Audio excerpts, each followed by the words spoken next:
Hello, I'm Edward Tarte, a math teacher.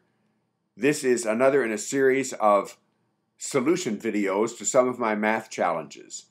This particular math challenge is my second It's About Time challenge. And here's how I presented that challenge in the original video. I took my watch to the local jeweler for cleaning. To do that, he removed the hands. But when he put them back on, he made the mistake of putting the minute hand on the hour hand spindle and the hour hand on the minute hand spindle. When I came to get the watch, he positioned the hands to tell the exactly correct time, 4 o'clock. Shortly after that, I noticed, though, that the hands were in impossible positions. However, the time came when, just for an instant, the watch told the correct time again when read in the normal way. And the question is, after 4 o'clock, what was the first time exactly when the watch again told the correct time? Here is my solution. During the hour from 4 o'clock to 5 o'clock, the clock never shows the correct time. The long hand moves as an hour hand does. It moves just from one numeral to the next, from the 12 to the 1. While the short hand moves as a minute hand does, moving all the way around back to where it started. And so here is how the clock looked at 4 o'clock, telling the correct time. Here is how the clock looks at 5 o'clock.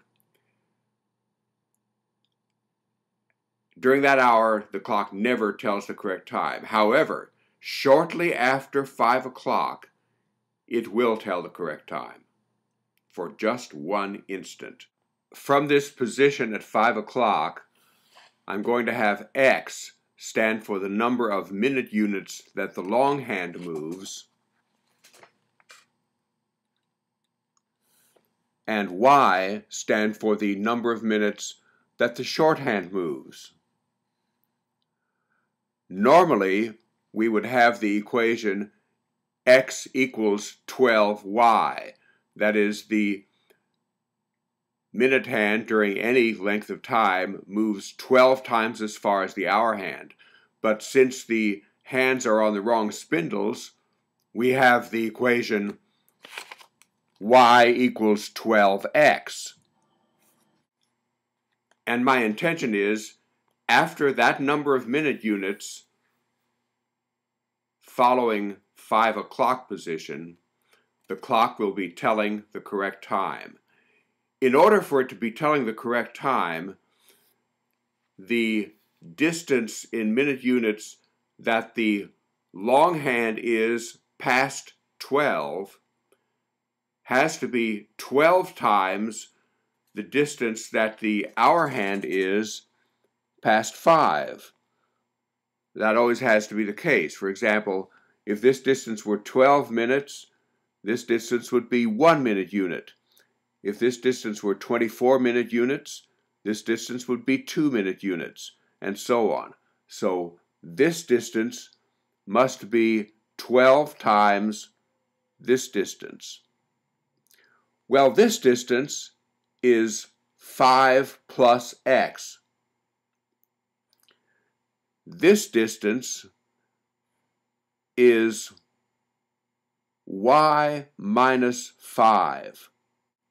That gives us the equation 5 plus x equals 12 times y minus 5. Substituting in place of y, 12x, we have 5 plus x equals 12 times 12x minus 5. Distributing the 12, that is multiplying it by the expression in parentheses, we have 5 plus x equals 144x minus 60. Adding 60 to both sides and subtracting x from both sides, we have 65 equals 143x. I divide both sides of this equation by 13, and I get 11x equals 5.